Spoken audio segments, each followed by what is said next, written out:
Hello, everyone, and welcome to Dallas Meditation Center and the Awakening Heart Community of Mindful Living. Today is Sunday, March the 14th, and what a beautiful spring day that we have outside. And it's especially nice after we had a little bit of rain the past day or so.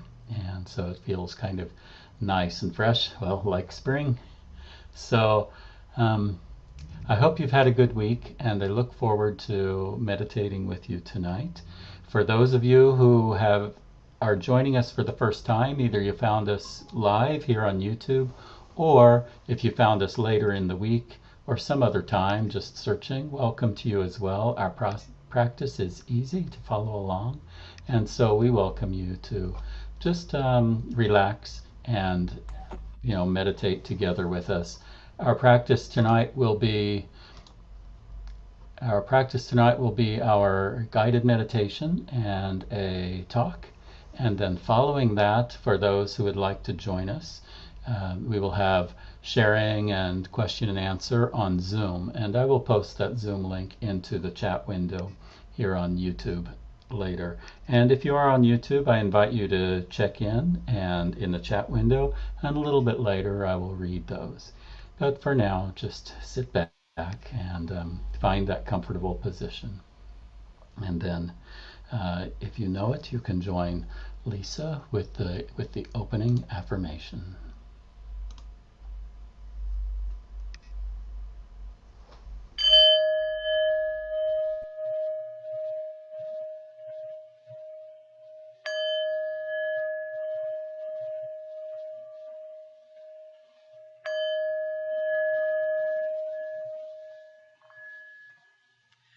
Noble community, we gather here now to honor the way of peace and nonviolence, the way of wisdom and compassion, the way of joy and beauty.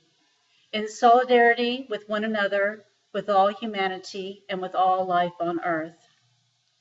Friends on the path, we gather here now to deepen our solidity like a mountain and to renew our freshness like a flower. Through mindful sitting and walking, mindful singing and breathing, and mindful speaking and listening. Family of awakening, we gather here now to celebrate the one infinite light that shines through many religions and many cultures, to cultivate the wisdom of our many teachers, both ancestral and contemporary, and to confirm the capacity within ourselves and all persons of every race, gender, orientation, and tradition to realize full and complete enlightenment.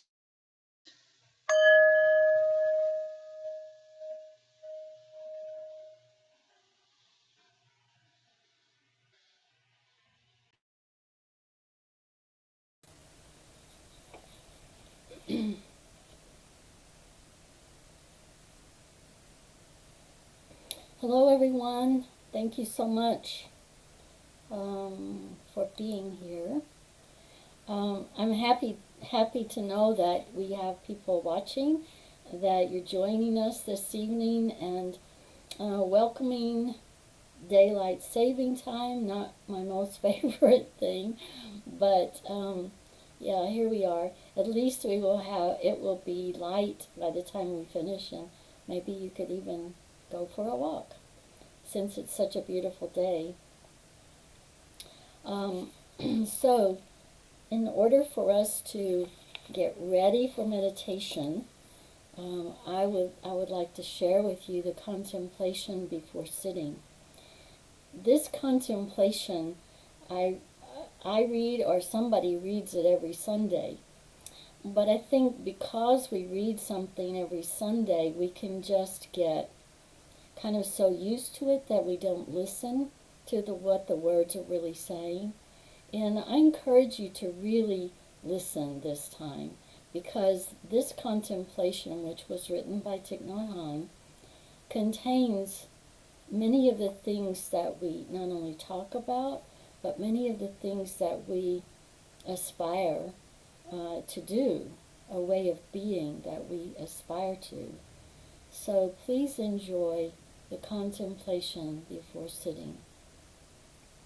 I wonder, Lisa, if you would invite the bell a couple of times. Of course. Thank you.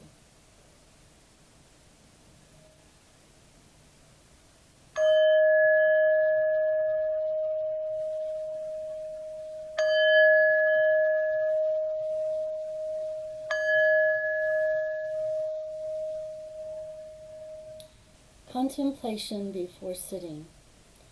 The Sangha is invited to go back to our breathing, so that our collective energy of mindfulness brings us together as an organism, going as a river with no more separation.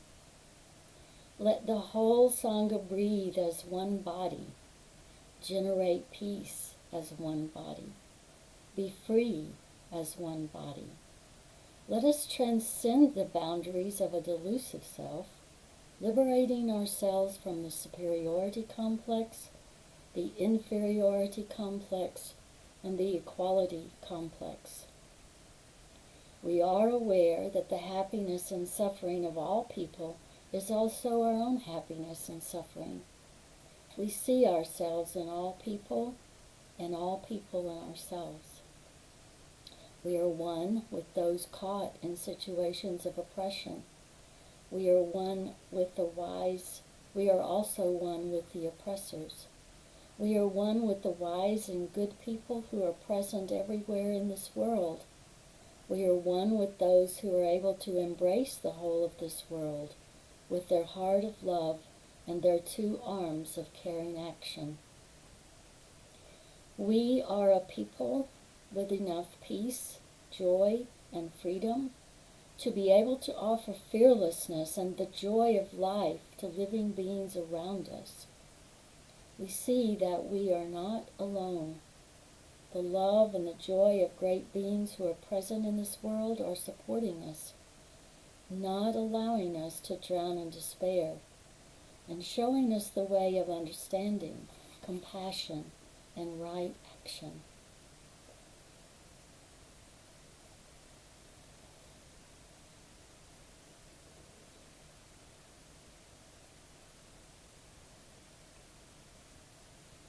Dear friends and dear Sangha, tonight we are going to be doing a practice called the benefactor meditation.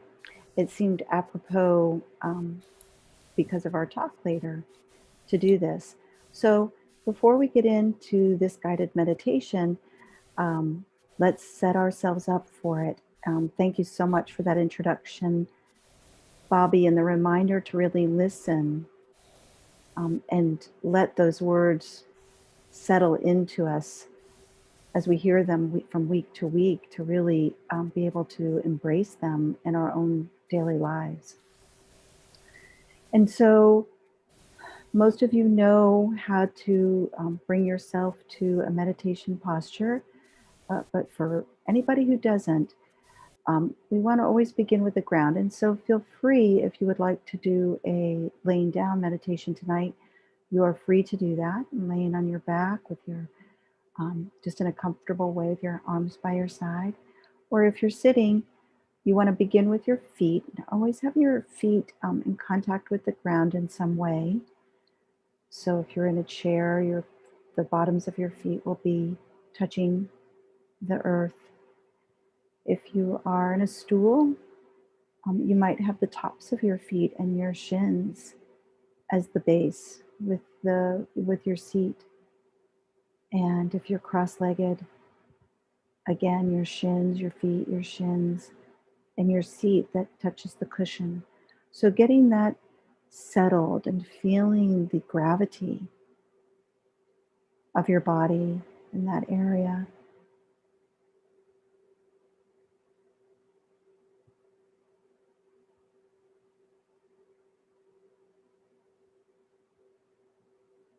And then your shoulders are over your hips, your arms are placed either on your lap,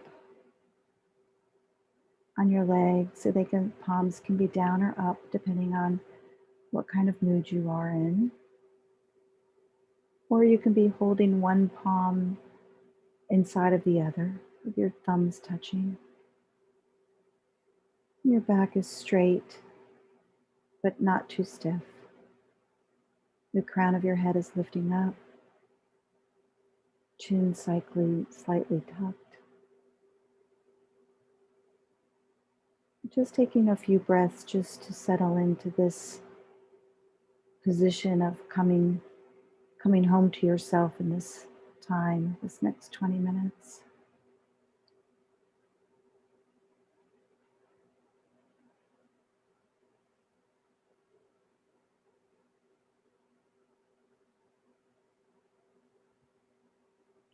making any adjustments that you might need, like letting your forehead be smooth, letting your shoulders reach down, noticing your jaws and unclenching your jaws.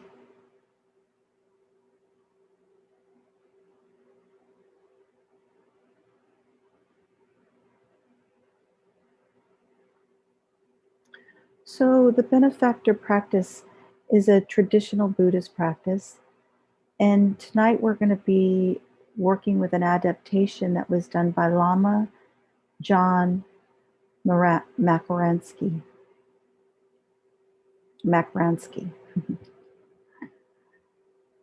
So begin by contemplating on finding a person, animal, or a place in whose presence you feel deeply accepted, seen in your basic goodness, and loved in your very being. A person, a pet, or place in whose presence you feel deeply accepted, seen in your basic goodness, and loved in your very being. This person, animal, or place wishes you well-being, happiness, and freedom from suffering. A person, pet, or place that makes you feel joyful and at ease. They can be living or not.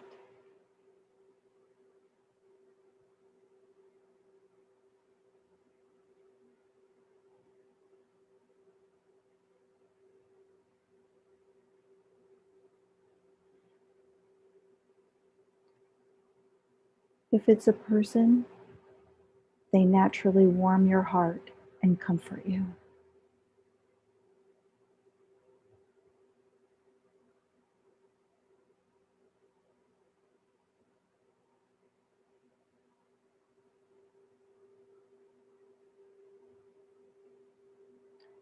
Examples of people could be parents, grandparents, teacher, nurse, caregiver, or a dear friend who has always been there for you.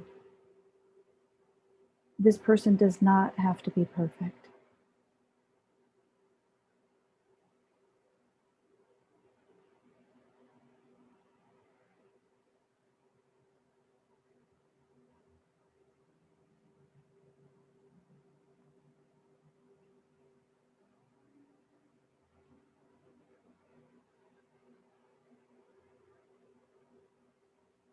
This person could be a spiritual benefactor, such as Thich Nhat Hanh or Brother Chi Sing, our teacher Terry Cortez, the Sangha, Jesus, Buddha, Muhammad. It can also be a deity or a saint that you identify with.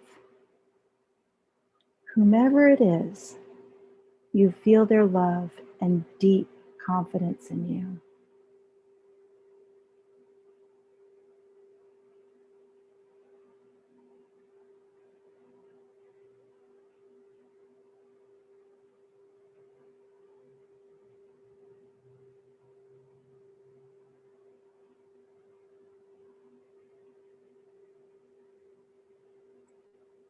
If it is a pet, bring to mind their unconditional, non-judgmental love.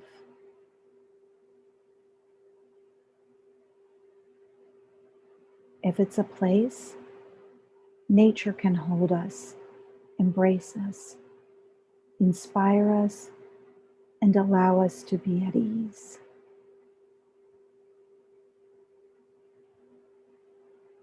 It could also be a church, a temple, or a meditation hall. a place you feel held, seen, and accepted.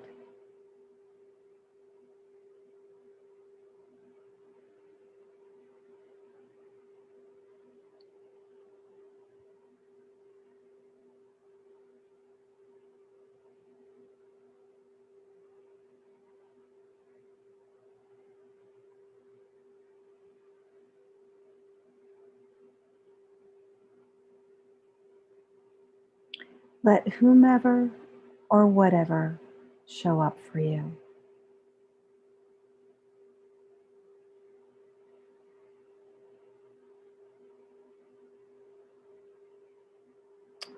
It could be one person, pet, or place, or a whole cluster or field or tree of benefactors. You may see them literally, or maybe they show up as a source of radiant light. Just be open.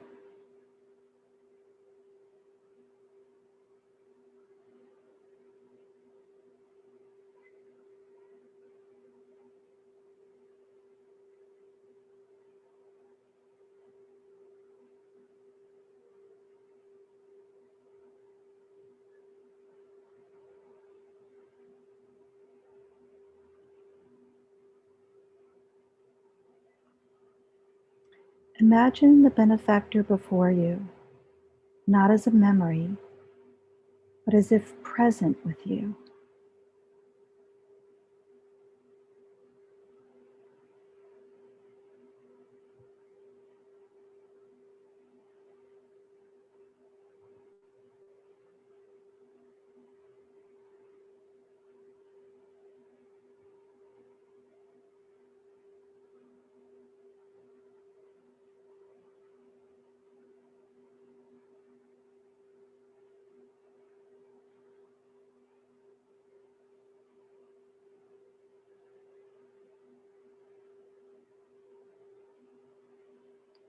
Visualize them or sense them gazing upon you with acceptance and love.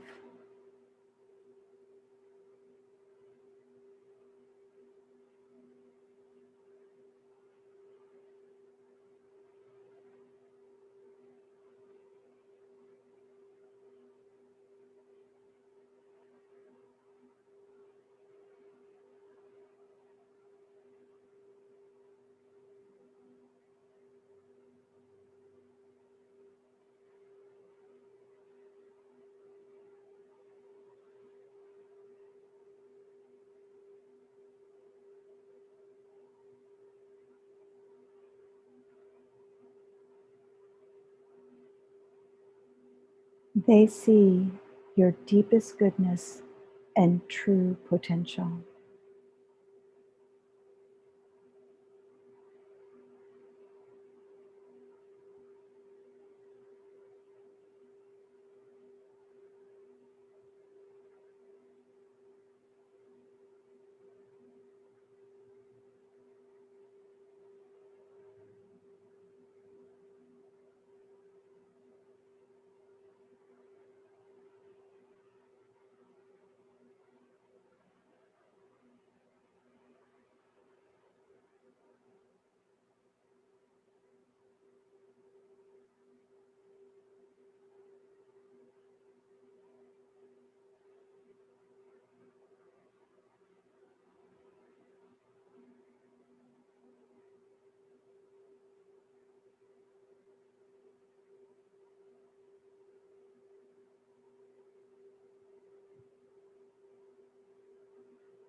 They love and accept you, even beyond your own limiting beliefs.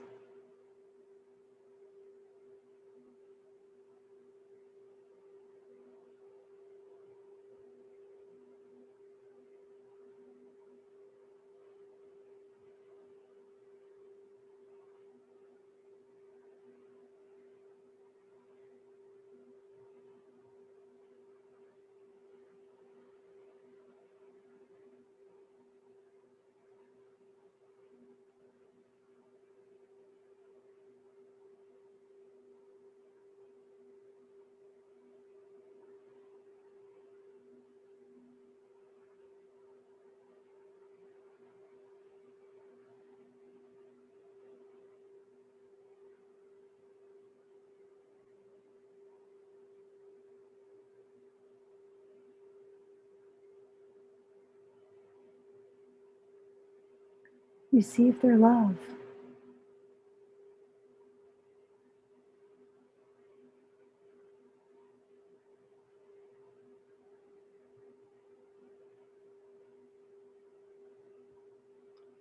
Perhaps their love is as radiant light bathing you from head to toe.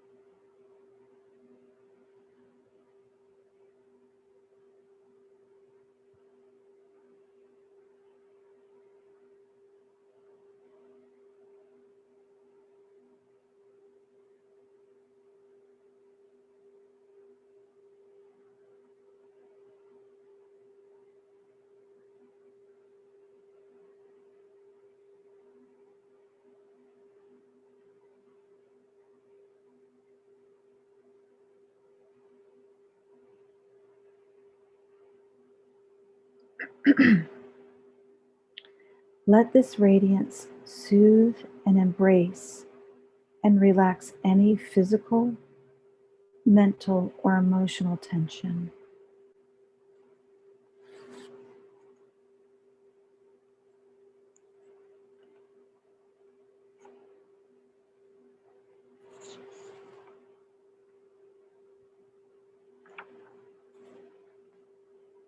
Let everything be permeated by this radiant wish of love.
Your benefactor gazes upon you, communing with you in the goodness of your very being.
Now begin to let the visualization dissolve. Let go of holding anything in mind. Release all your effort and relax in this afterglow.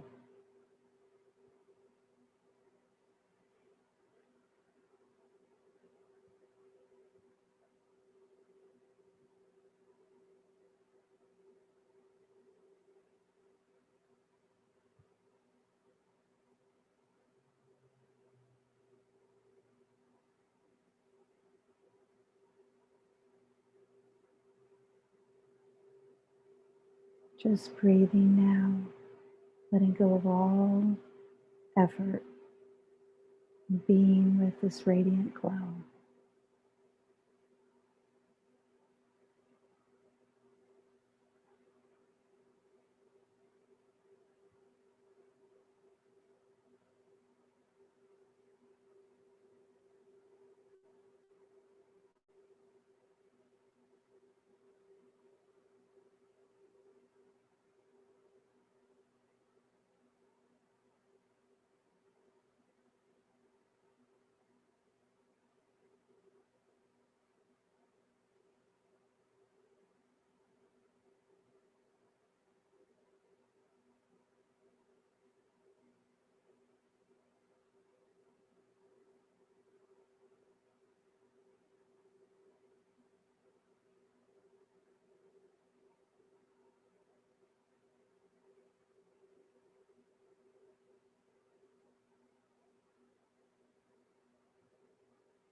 And now feel the openness and warmth of deeply letting all be as we listen to Bobby chant the Brahma Viharas.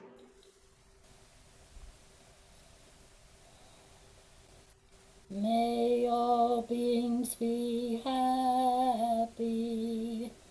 May all beings be free. May all beings be joyful. May all beings be at peace. Brahma Vihara Maitri, Brahma Vihara Karuna, Brahma Vihara Mudita, Brahma Vihara Upeksha. May all beings be happy. May all beings be free. May all beings be joyful. May all beings be at peace. May all beings be at peace. May all beings be at peace.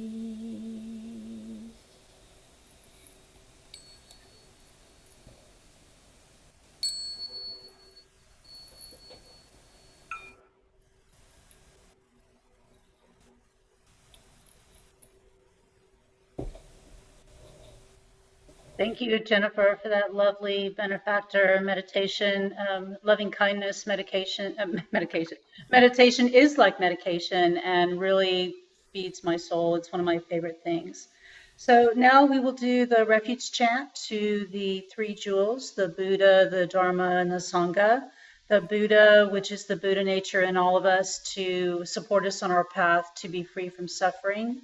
The Dharma, our teachings, our meditations that help us and support us.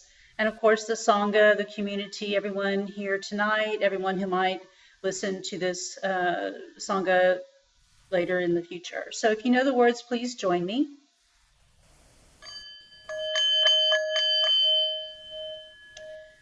We take refuge in the Buddha, the awakening heart of infinite light, that which shows us the way in this life.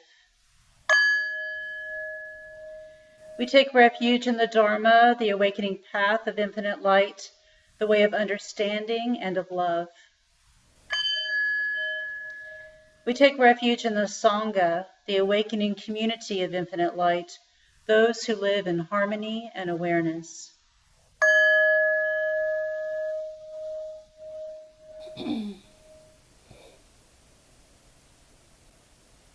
Thank you, Jennifer, for that wonderful meditation. And I'd like to welcome those of you who joined in the room a little bit later on YouTube, and I will read your check-ins now. Tina is bowing in from North Carolina. Mike bows to all. John bowing in from Oak Cliff. Catherine bowing in. John says namaste. Sterling bowing in. Luis bowing in. Angie bowing in from Utah. Steve bowing in. Paula bowing in. Thank you, Jennifer, for this beautiful meditation. And so thank you to all of you for checking in, and please remember to press that like button. That really does help others find our meditations. And so with that, I'll turn over to Bobby, who will introduce our speaker tonight.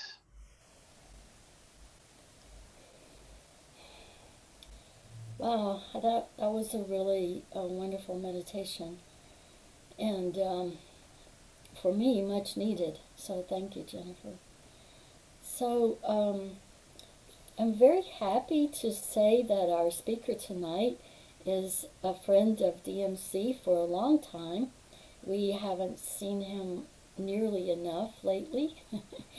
So Sham Kanagawa has agreed to be our speaker tonight. Sham and Jenny were important visitors in the Mindful Monday group, and since they've moved a little far north, been a little bit more difficult for them to be with us. But I'm always happy to interact with Sham. He has a unique perspective, I think, and part of that probably comes from the fact that he and Jenny are a part of the Sangha, the congregation, at the Satya Sai Center.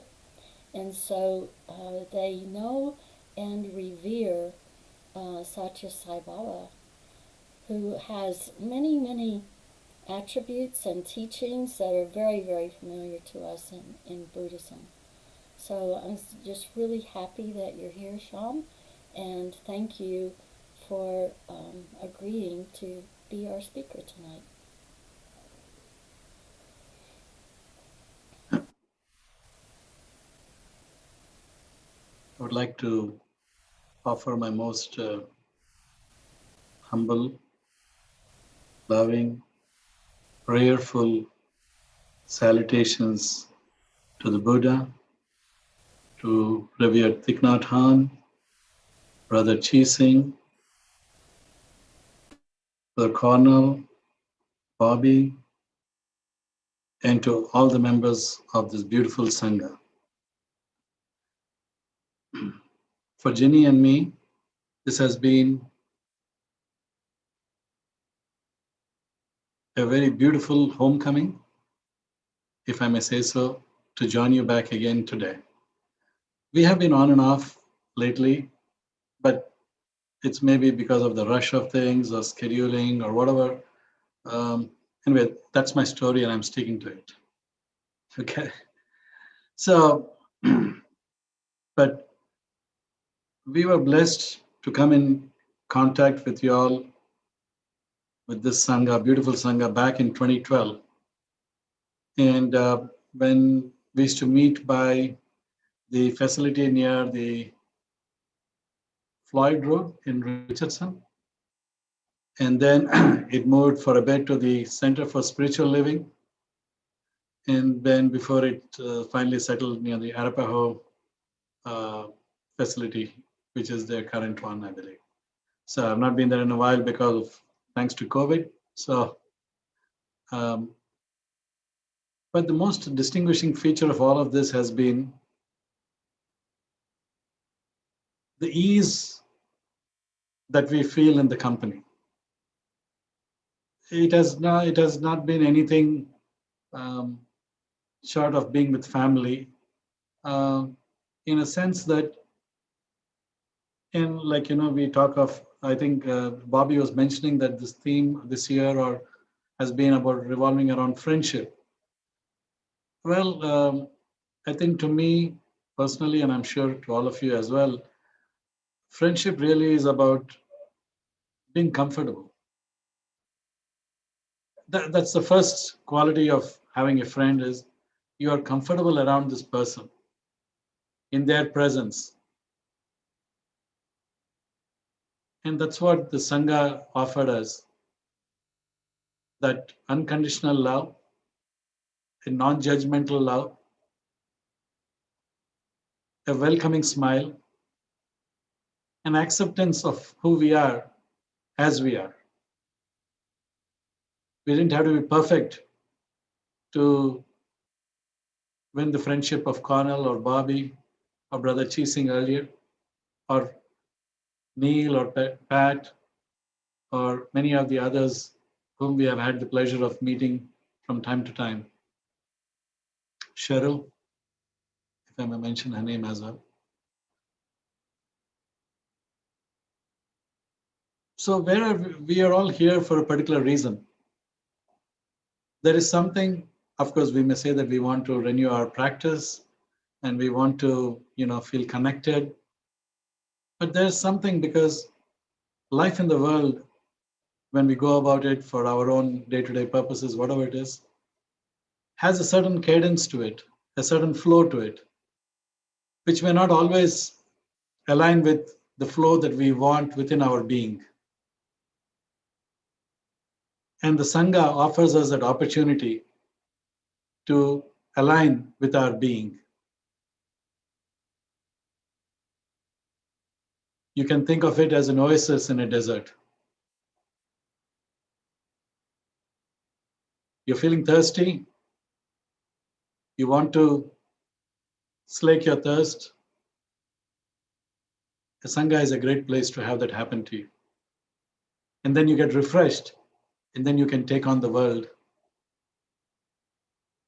in a loving way, of course. Now, when I say take on the world, I mean its challenges and its many ups and downs and so on and so forth. So all of us have our own story of how we have got to this point in our lives. So maybe I would just take a few minutes to share a little bit of my own journey in this regard. And some of you may know it, some of you may have heard of it earlier, but maybe not in the detail which I could probably share a little bit more at this time. When I was barely a year and a half old, I was afflicted by diphtheria. Back in the day, diphtheria, at least where I was growing up in India, did not seem to have a very, sure cure. And so when I got this, it was literally life-threatening. I could barely breathe. And of course, mindfulness is all about focusing on the breath. But what if your breath itself stops? There's nothing much to focus on. You're done. That was my situation. And this is what my mother told me, because I was too young to know about it.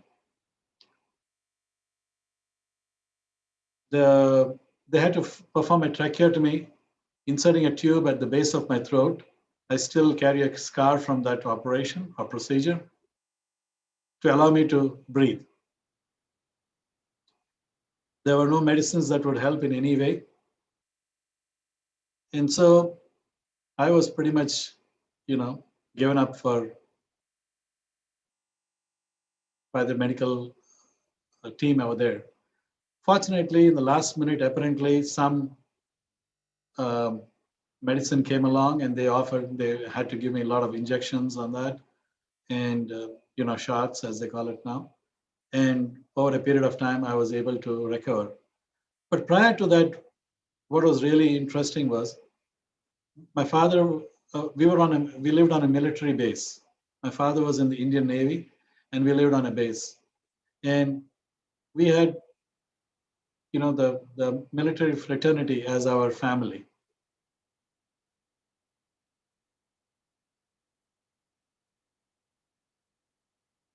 Many of them, my mother tells me, prayed for my life. Whether it was in churches, synagogues, temples, or other places of worship.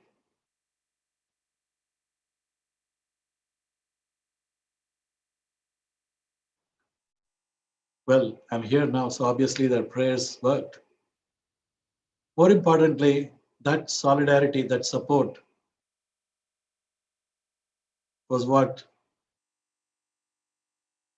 I experienced as friendship in our life. Of course, I was too young to know about it, but later on, I grew up with the children of our neighbors and others. We were all one big, large family. On the military base, you can just walk into anybody's house. Anybody walks into your house, it's just like one extended family. And that was my first dose or experience of unconditional love through the act of friendship and prayer.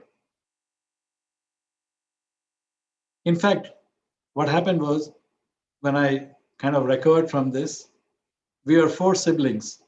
We are four siblings. And we are not very far apart in age. So my mother had to deal with four young kids, maybe from between 10 and 2 of age. And so she was kind of, her hands were full. At that time, another very close family, they came by and they said, you're so busy with all these kids. Our children are all grown up. If it's okay with you, we'll take him home and he can be with us for some time so that you can take care of the other children. And, we love children, we miss him. So my mother said, okay, because they had helped us tremendously during the few months that I was in this sort of critical care. So I stayed with them for over a year and a half, and they took care of me, and they became family. They were family friends, but they became actual family. So I could go anytime to their house later on in life. I had my own bedroom there. I had my own space there, just as I would have in my own house. And later on, when Ginny and I got married, they even came to the wedding, which was, almost 25 years later. We've been in touch. So this is my personal experience of friendship, where I have been at the receiving end. It has been my blessing, and I thank the Lord and the entire creation for that I have received friendship from various sources. And later, as I got into my teen years, you were mentioning, Jennifer, during the meditation, visualize your spiritual benefactor or that light or that person or place or pet, in whose presence you feel comforted, loved, and everything. And that's what Bobby mentioned about Sri Satya Sai Baba, my spiritual benefactor, my master, my guide, in a sense, my everything. When he came into my life, it was literally spectacular how he came into my life. We were living in the city of Chennai in India, South India. Some of you may know of it as Madras. And at that time, my father had a colleague, a friend of his, and they were on like a Sunday afternoon like this. They were visiting with each other. In fact, my father was visiting with them, and he was having a chat, and there were some snacks and beverages, and they were just, shooting some breeze. And at that time, suddenly from an adjoining room, this friend's sister, she spoke to my father in a, kind of imperative tone. My father's name is Satya Narayan. And she said, Mr. Satyanarayan, please do not move. Where you're sitting, I see the Sai Baba of Shirdi. Shirdi is another place in North India. You may or may not know of this place. But anyway, you probably can look him up later on. Shirdi, Shirdi, is the place. And there's a Sai Baba who lived in, he left his physical form in the year 1918. But we are talking of in the 1970s. And she said, where you're seated, I see Sai Baba. She's a clairvoyant and she could see things. And now he has disappeared. And I see Satya Sai Baba. And Satya Sai Baba is telling me to tell you that he wants you to come and visit with him in Puttaparthi. And Puttaparthi is a place in South India where Sai Baba's retreat or ashram was there.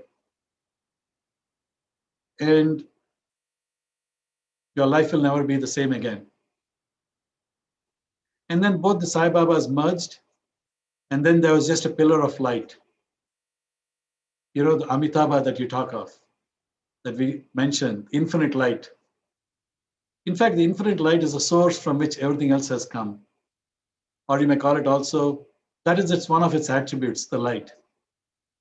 Just because the ultimate void, the void that Buddha talked about, is actually filled with awareness. It is the void, no doubt, but it's not an inert void. It's a void of full awareness. And one of its other attributes is light.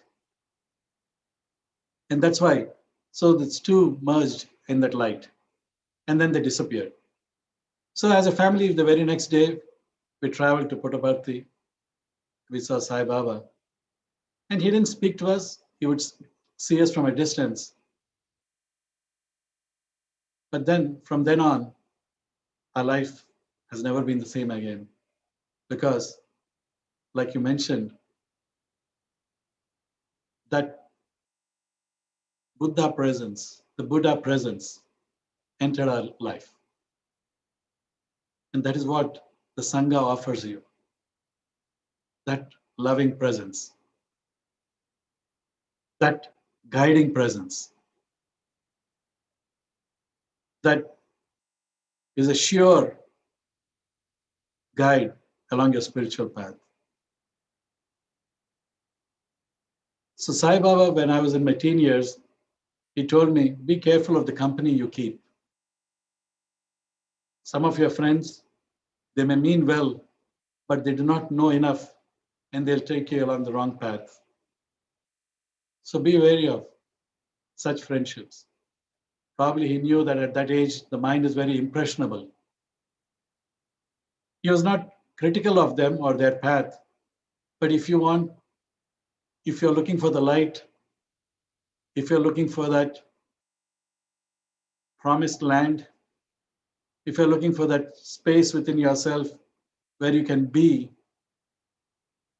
then probably you need to choose your company wisely.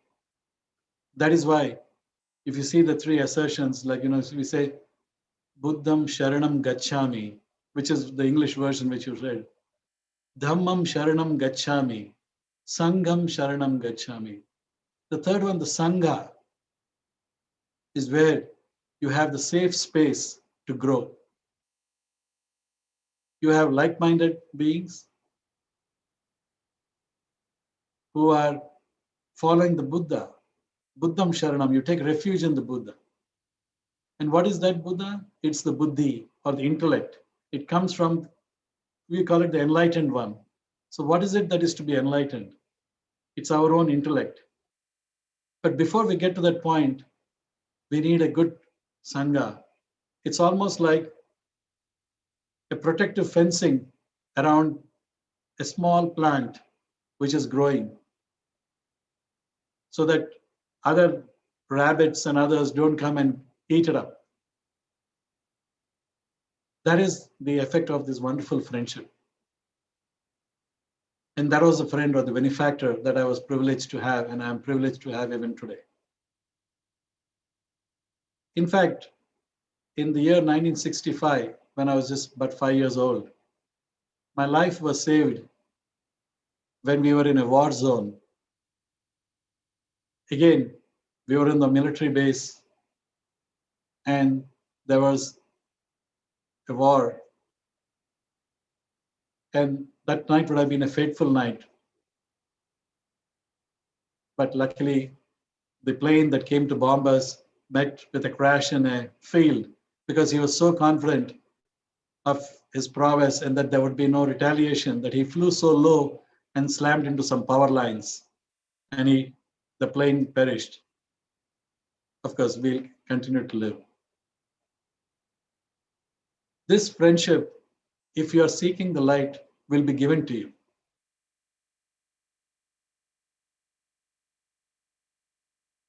The universe will give it to you.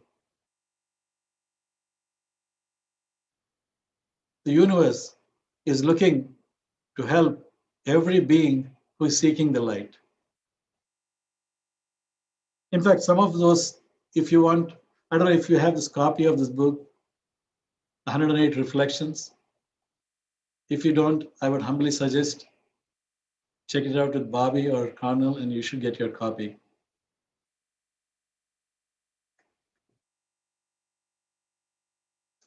Every page in that is your friend.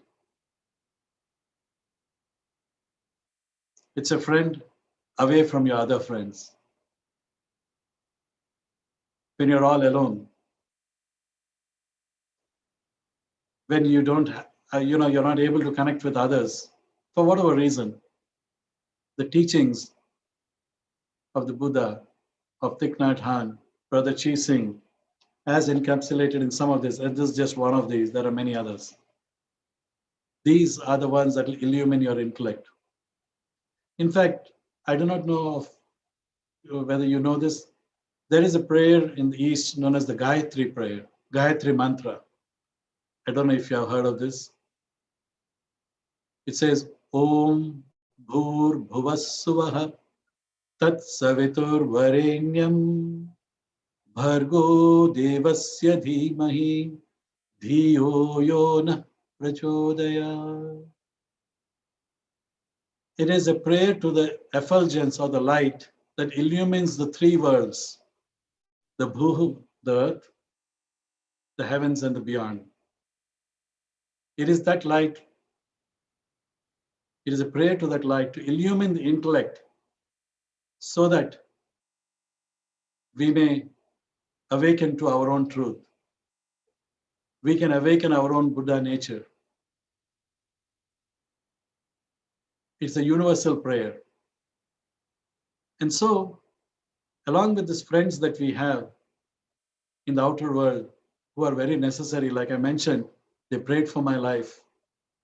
They even took me into their home and kept me for a year and a half or more until my mother felt that if I stayed any longer, I may think that they are my parents and not her and my father. So finally, with their permission, I came back home. It took me a while to adjust to this new situation. But such is the friendship. This is the external friendship. But before we get to this external friendship, we have to be our own friend. We have to befriend, if I can get that word out, befriend ourselves. Many times in this day and age, many people are giving into depression. It is not their fault. It's because of the force of circumstances. We all face that. Sometimes we do feel down. At that time, we need to, if we allow that feeling to get the better of us, it can lead to some not so pleasant situations and outcomes. I do not want to go into that here. Having said that, how can we arrest that? How can we be our own best friend? And for that, meditation practice is a great help. Before going into a little bit more detail on the meditation aspect, I would like to share an analogy or a comparison or a metaphor which we have in one of the, you must have heard of Vedanta or Upanishads. And in one of them, they give the analysis or the comparison of the human body with a chariot, horse-drawn chariot. In this human body, we have the senses, we have the mind, we have the intellect, and we have the self. Sometimes they give the word Atma or the self, or your higher self, or Buddha nature, or God. You can call it by any name, or reality, or just simply self. In this chariot, you have the horses, which are compared with the senses. The reins of the horses are the mind. The charioteer who's holding the reins in his hand is the intellect. And the passenger in the chariot is the self or the life in this body. If the horses go any way they please, the chariot will not make any progress. And in fact, it may come to harm. That's our senses. If we do not have some degree of sense control, because senses give us, through the five senses of touch, taste, smell, etc., hearing, and everything, we get inputs from this world. And then the mind interprets that and makes it its own world. And so we live with our own thoughts, with our own desires, with our own likes and dislikes. And the intellect is supposed to steer that by pointing out to us that which is permanent, that which is impermanent, that which is beneficial, that which is not so beneficial, that which is in this manner you can go on. It could be all this dichotomy that we normally come across. Just as we talk of, you want to water the seeds of good habits and not the seeds that create stress within you. So also that is that intellect, that space. And that is guided by the self within. That infinite light, the Amitabha, is that light within our being. That should guide our intellect. So the intellect should listen or be illuminated. And that's why I use the term enlightened beings. That light should shine on that intellect. And the mind should listen to the intellect. And the senses should follow the mind. But now what has happened, this is what we all know, is the mind is following the senses. And so we get into all sorts of trouble. I'm not saying this as one who is beyond the pull of the senses or something like that. I was only telling what the Upanishad tells is what is happening within our body and how we can be aware of this and how we can make a conscious or mindful decision, choice to strengthen our intellect along the right lines. And then that is the charioteer who's holding the reins of the horse. That is the mind. And then we'll be in a safe space and we can grow further in our life. Because what happens is, and we have seen this, if we examine what's happening in the world today, a lot of inflamed passions. Somebody says something and you soon have some sort of riots going on. Because nobody is taking the time to think through the thing. They're not using their intellect. They're following their senses and the mind. So this is what's happening. Wars are being unleashed in different parts of the world because of this sort of behavior. It can be even misunderstandings and so on and so forth come from this space. But if we can be mindful, and that's what our Sangha helps us here, if we can, for instance, we say bring the mind back to the breath But if your mind is so agitated, it takes some doing to bring it back to the breath. But if the intellect were to be like the guiding force of the mind and says, mind, please listen. If you don't, you're just heading for disaster here. It's like a car that has no brakes, failed brakes. It's a disaster waiting to happen. The more you follow the mind in your agitated frame, you're going to say something to somebody which you don't really mean, but which they will take to be very serious. And then you cannot undo that word that you have let out of that mouth in that moment of anger or agitation. Or you will say something because of your pent up feelings against somebody. And in that moment of anger, all those filters have been removed, and you will say something which will ruin your relationship for life. That is where the intellect comes in. That is where mindfulness comes in. So as we go along this path, yes, friendships are important, but like they say, choose your friends wisely. As there's a saying, and if I got it right, it says, tell me your friends and I'll tell you who you are or what you are. Because the fact that we are in the Sangha means that our intellect has helped us, guided us to pick the right space where we can find peace within ourselves and we can radiate that. Sarojini, actually, Ginny shared with me an article which I'll just read to you if you have a few minutes. And I think that article is very nice, and it's from the Oprah magazine. Okay. And it's written by Elizabeth Gilbert. And it's just a page. So if you'll bear with me, I'll just read it. Hopefully, I'll read it slow. And if you can follow along, that it'll be great. Some years ago, I was stuck on a crosstown bus in New York City during rush hour. Traffic was barely moving. The bus was filled with cold, tired people who were deeply irritated with one another, with the rainy, sleety weather, and with the world itself. Two men barked at each other about a shove that might or might not have been intentional. A pregnant woman got on, and nobody bothered to offer her a seat. Rage was in the air. No mercy would be found here that day. But as the bus approached 7th Avenue, the driver got on the intercom. Folks, he said, I know you had a rough day and you're frustrated. I can't do anything about the weather or the traffic. But here is what I can do.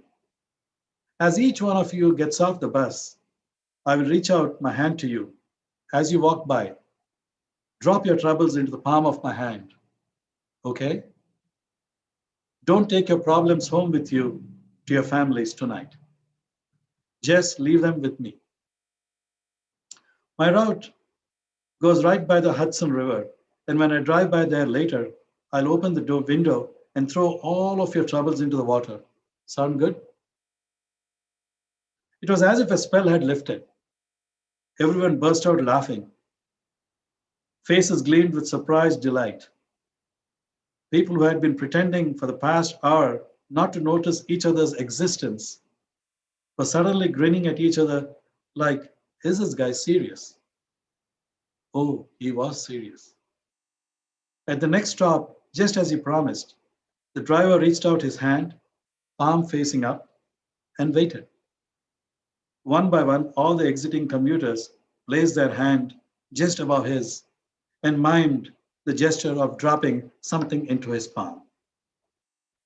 Some people laughed as they did this, some teared up, but everyone did it. The driver repeated the same lovely ritual at the next stop and the next, all the way to the river. We live in a hard world, my friends. Sometimes it's extra difficult to be a human being. Forget being a loving being. Sometimes you had a bad day. Sometimes you had a bad day that lasts for years. You struggle and you fail. You lose jobs, money, friends, faith, and love. You witness horrible events unfolding in the news every day, and you become fearful and withdrawn. There are times when everything seems cloaked in utter darkness. You long for the light, but don't know where to find it. But what if you are the light? Remember Amitabha? What if you are the very agent of illumination that a dark situation begs for? That's what this bus driver taught me, that anyone can be the light at any moment. This guy wasn't some big power player. He wasn't a spiritual leader. He was a bus driver, one of society's most invisible workers. But he possessed real power, and he used it beautifully for our benefit. When life feels especially grim, or when I'm feeling particularly powerless in the face of the world's troubles, I think of this bus driver and I ask myself, what can I do right now to be the light? Of course, I can't personally end all wars, or solve global warming, or transform vexing people into entirely different creatures. I definitely can't control the traffic, but I do have some influence on everyone I brush up against, even if we never speak or learn each other's name. How we behave matters because within human society, everything is contagious.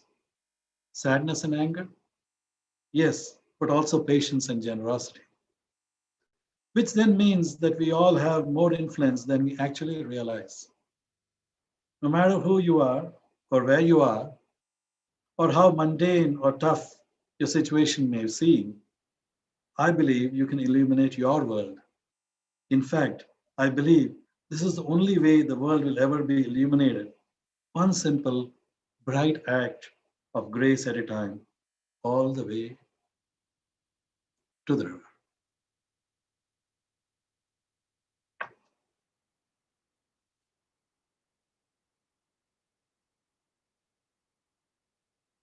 Another quote from the same magazine. One secret to a happy life is surrounding yourself with people who will shoulder your burdens and share your joys.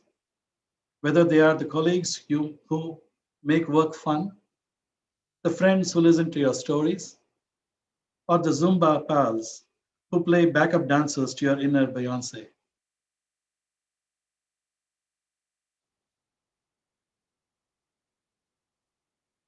In my life, I've been privileged to have those who prayed for my life. They were willing to shoulder the burden. They took me into their home so that my mother could shoulder her burden. They came in the form of teachers, Satya Sai Baba, Buddha, Thich Nhat Hanh, Jesus, Brother Chising, Cornell, Bobby, Cheryl, Pat,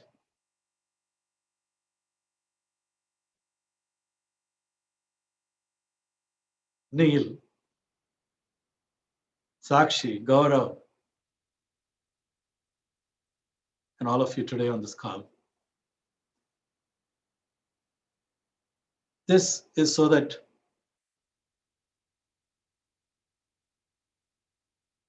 the moment we try to seek the light, the universe conspires to come to your aid.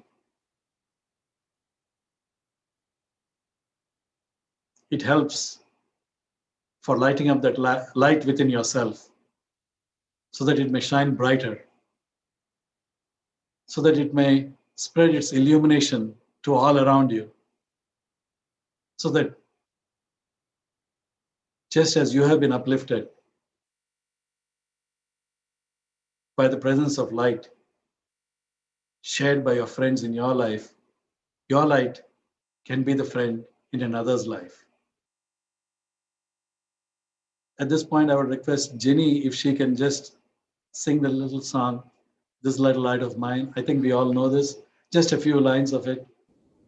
If you're up for it, Ginny. She can sing it far better than I can.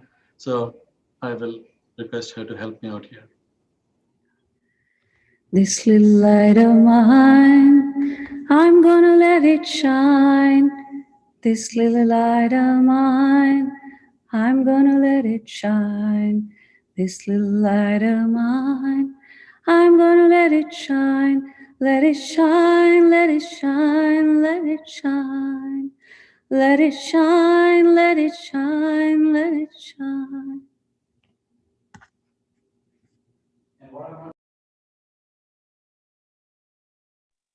What I'm not going to sing is, everywhere I go, I'm going to let it shine.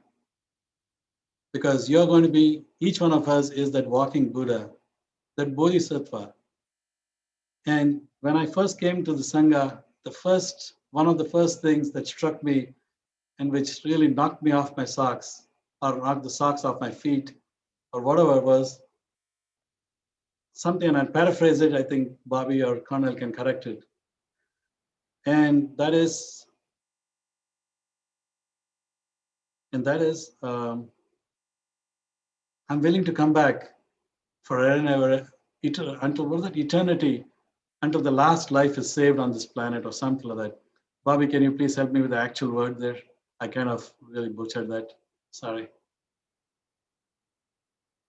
Bobby, you're muted, I think. So. Or Cornell, if you could please. I think you're referring to the Bodhisattva. Countless beings I vow to free. Right, right. Ceaseless afflictions I vow to end. I vow to end. Endless doors I vow to open. The I deep think paths of awakening I vow to realize. I may have forgotten the actual words, but that spirit is what makes me wake up every day. And I think it does each one of you. That's why you're coming back to the Sangha again and again and again. Thank you for your time. If there's anything else, if there's any questions or anything, we would like to discuss this together, and we will help each other in this journey. And just because I had this opportunity to share doesn't mean that I'm in any way better. Like I said, I wrote to Bobby that I do my best in trying to find this practices mindfulness, but Ginny, my wife, does a much better job of it. And I know that all of you do. So thank you for putting up with me for the past few minutes. So over to you, Bobby.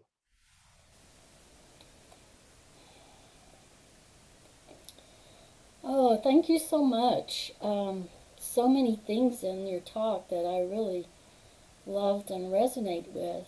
I had never heard the metaphor, the analogy of the chariot and the horses. That is very powerful for me. So thank you so much for everything you said.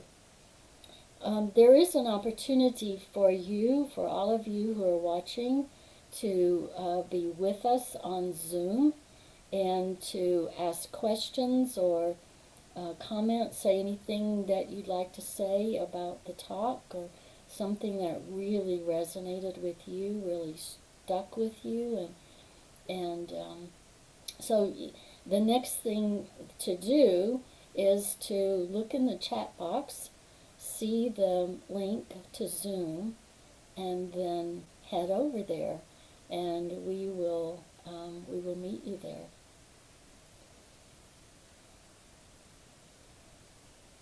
So I wonder if Lisa, if you would lead us in our closing chant.